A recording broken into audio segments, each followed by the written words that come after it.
Welcome to In the House. So excited to be with you.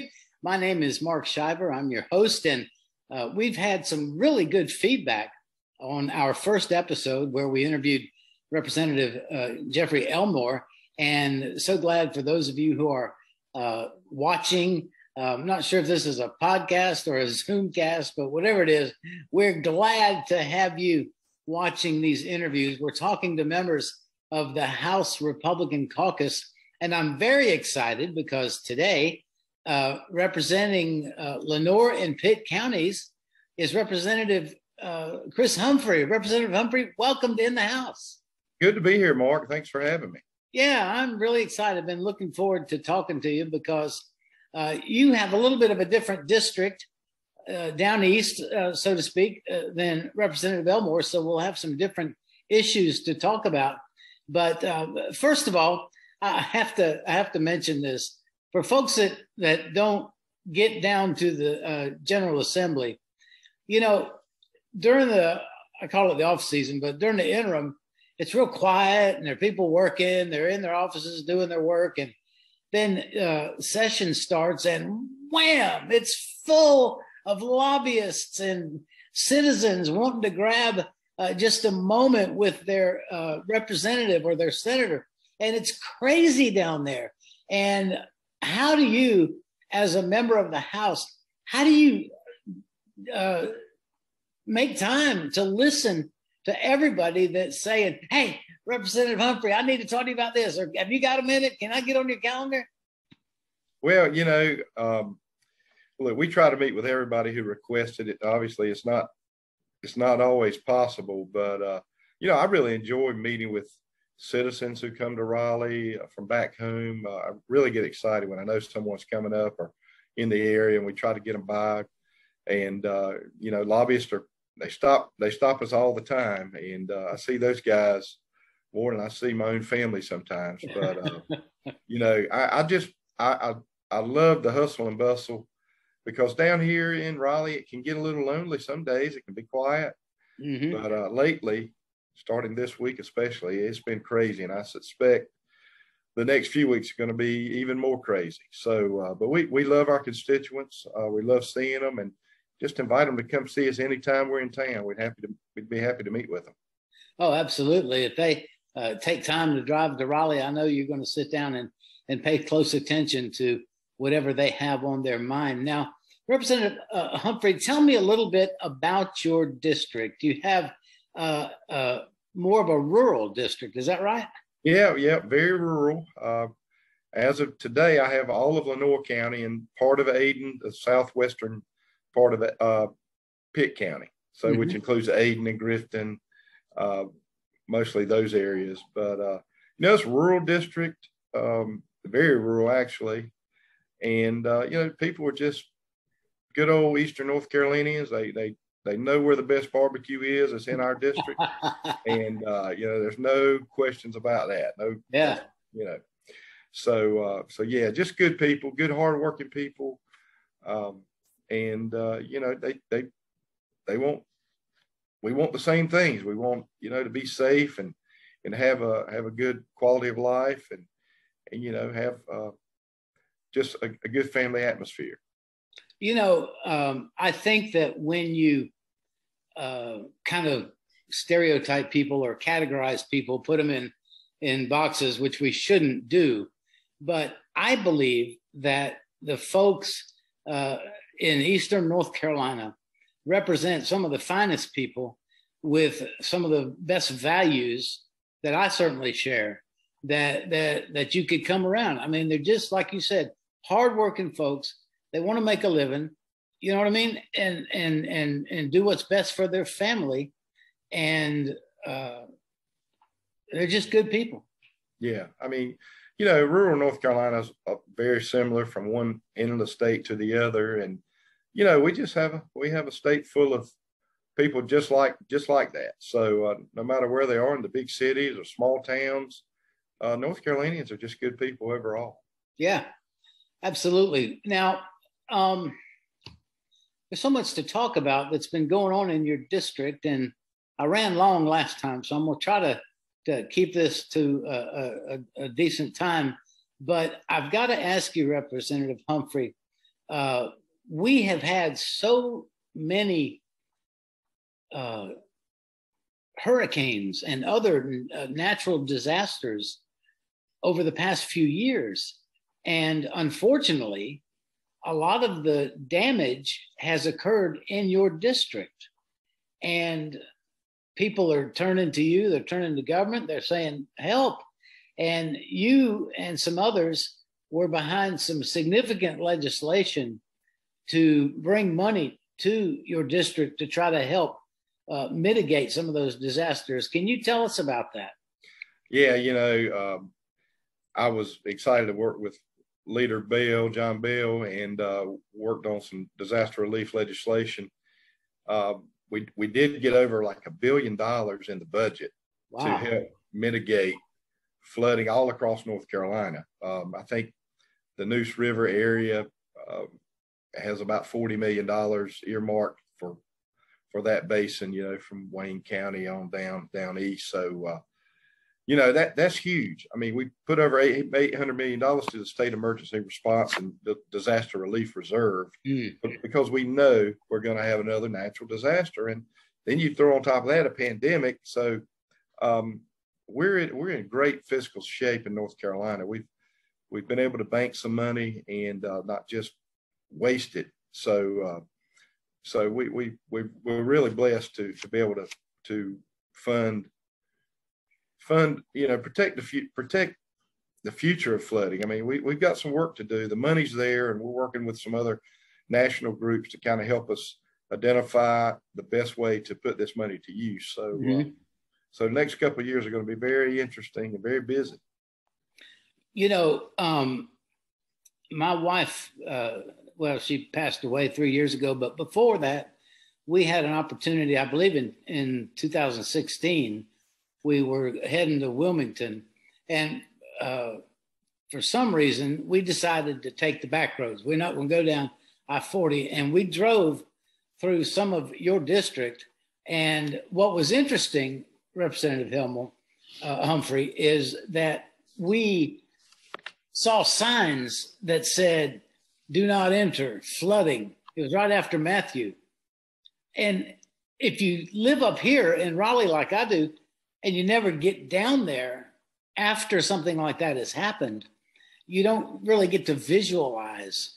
But it's been something that you have had to go and talk to people whose homes have been decimated with water and flooding and down trees and all of the horrible things that happen after one of these big storms. How do you offer hope to people when you're standing on what's left of their front porch? Yeah.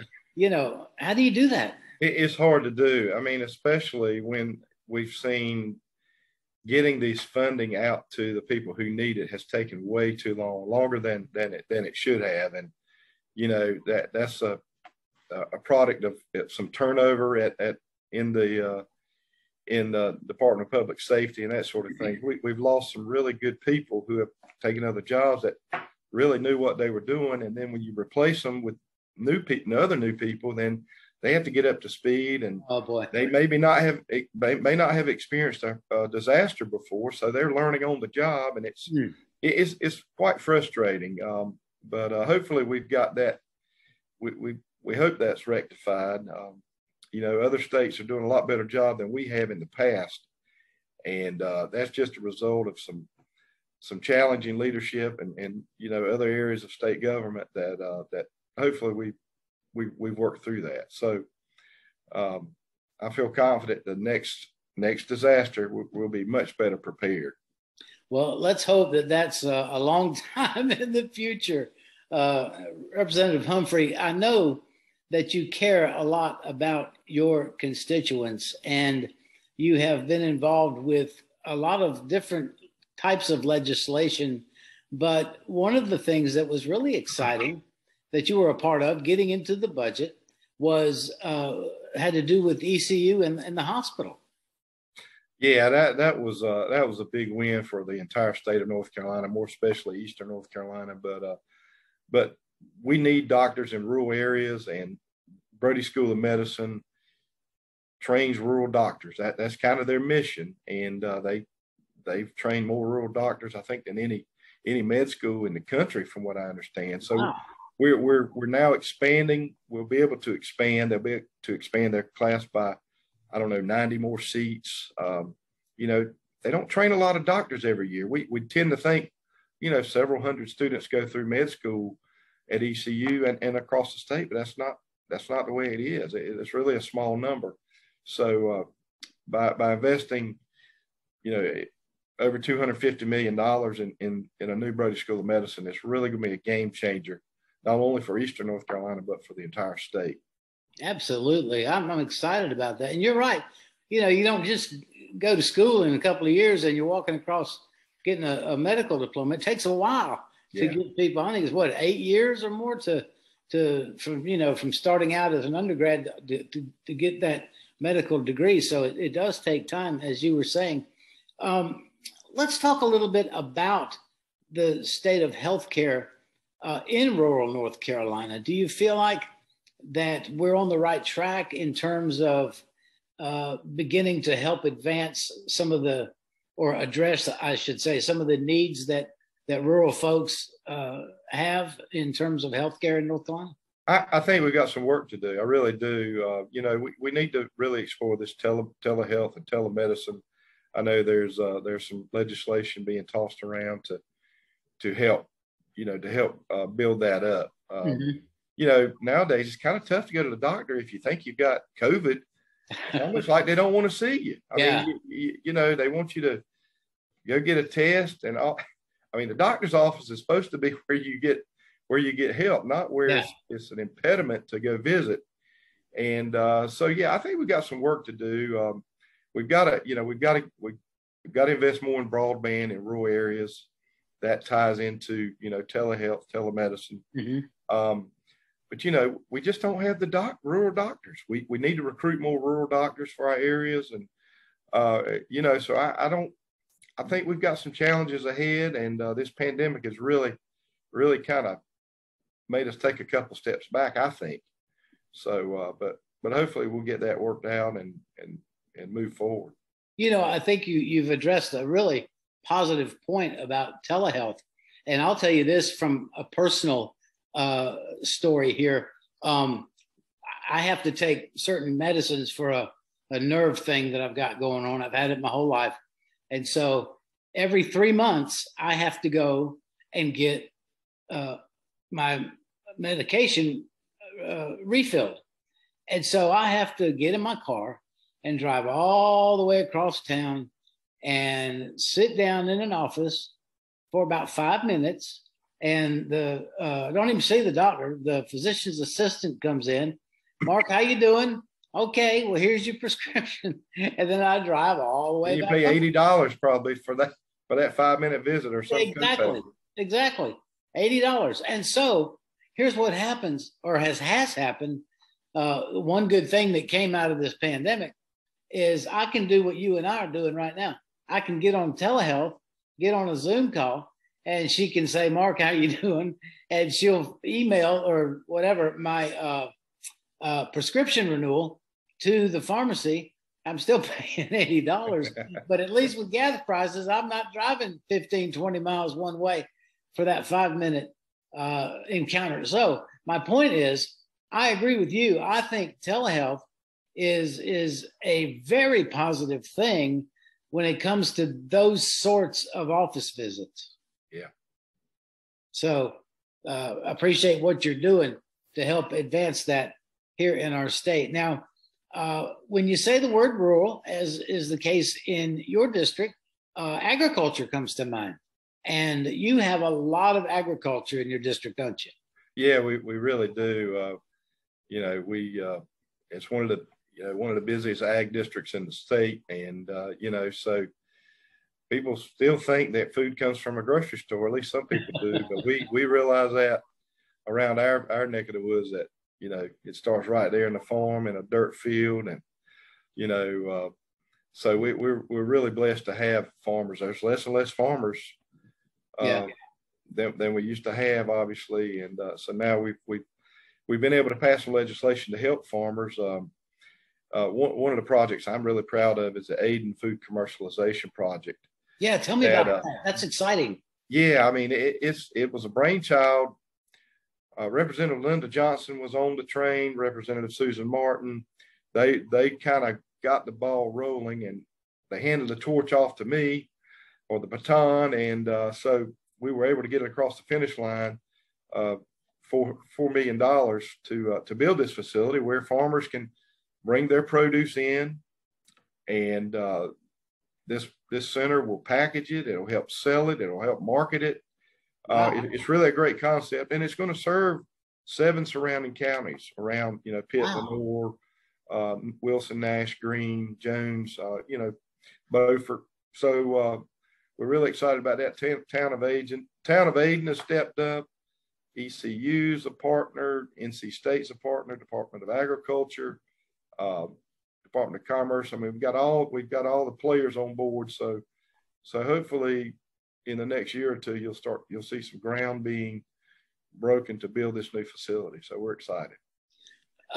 It kind of triggered a thought when you were talking about that.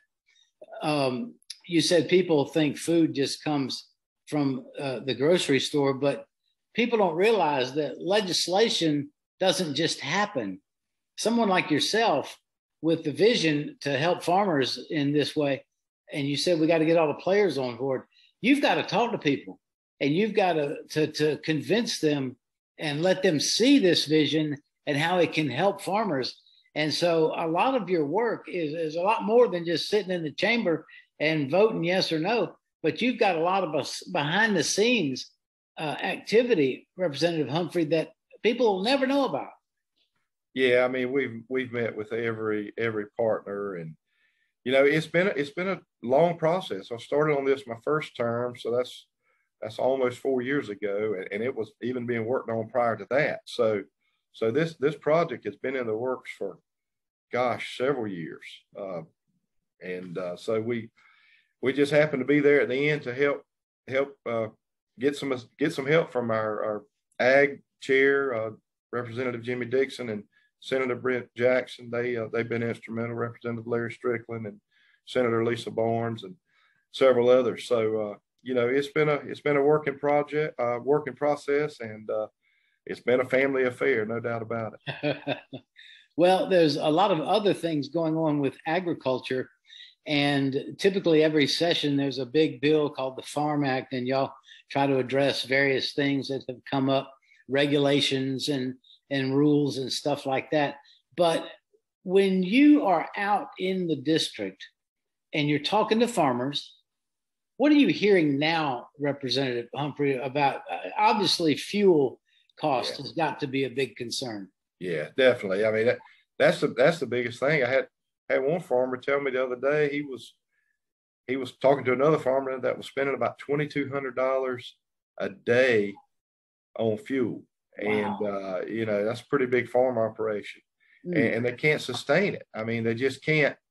So what's going to happen is all these prices are going up, which some of that's good for farmers, but at the end of the day, those prices they're going to trickle down and hit your kitchen table. What's going to happen? And so we've got to figure out a way to get this under control. I think we need to restart the Keystone Pipeline would but I think would immediately drop fuel prices. But that's a decision for another politician. Yeah, well, that particular politician hasn't done anything to help the American people when it comes to fuel prices and supply chain shortages. Are you hearing much about the supply chain when you talk to farmers? I think that's kind of subsided, but it mainly labor. Trying to find good help is a challenge for farmers, small business owners, companies, and corporations all across this state. I mean, that continues to be our biggest challenge, and hopefully we can work on some unemployment legislation that maybe will help kickstart and get people back to work, because we got to have people working, and that kind of solves a lot of the problems. But inflation, it continues to be a talking point. And so, you know, we'll see what happens. Yeah.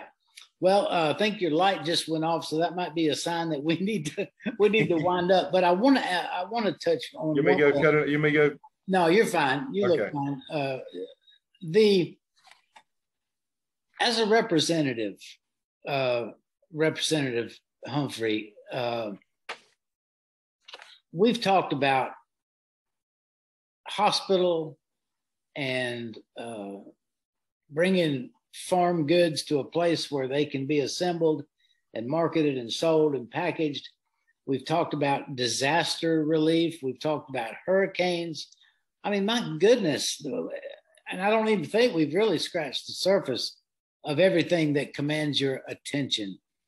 But what is it that really drives you? I know that representing your constituents is something that is really something you're passionate about.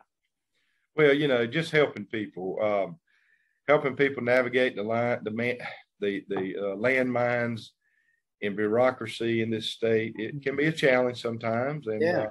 But we're happy to help people any way we can. If we can, you know, we'll get a lot of calls for some federal issues, which we don't have any control over that. But you know, from getting death certificates to helping with a problem at DMV to transportation issues. I mean, you know, it's just, it makes you feel good when you can help people kind of get out of line and maybe jump ahead. And, you know, not because we're anything special, but because we know the right people to talk to, and that's rewarding in itself. And, you know, working to secure funds for projects back home. I mean, I'm really proud of what we were able to do, you know, for Lenoir and Pitt County in this year's budget. Yeah. We were able to secure $25 million in funding for Lenoir Community College Aviation Center. That's going to be built out at the Global Transport. We were able to secure $16 million for the Global Transport for fuel storage facility and terminal renovations. The Ayden Food Commercialization Center. There's just a whole lot of you know, water and sewer projects working on now. Town of LaGrange, we're able to get them like $10 million, $10 to $15 million to replace their water and sewer lines. And there's some other projects, but I mean, those are what I'm most proud of, trying to bring some good jobs back to the area through these funding sources. And of course, ECU Brody School of Medicine, that was a big time win for all of Eastern North Carolina. You know, I just had a funny thought. You know, we put signs out when we're running for office, you know, we'll fight inflation, or, you know, we'll stop this politician or that politician. But, you know, nobody would really probably care if you put on your sign, we'll help you navigate DMV. maybe we ought to put that on a yard sign. We'll probably win by a landslide with some of the stuff that you have to deal with the bureaucracy. But Representative Humphrey, I know the people of your district appreciate you and your representation and the hard work that you have been able to put in, particularly being able to attract some of these larger funding successes with the ECU, Brody School of Medicine, and the Ayden Food Commercialization and other things that you've talked about. So I got to tip my hat to you. You're doing a great job. Keep up the good work. And thank you very much for being our guest today on In the House. Thank you, Mark. I appreciate it. And just invite folks to call us or email us anytime we can try to help with the problem. Great. Thank you, sir. Have a great day. You too. Thank you. All right.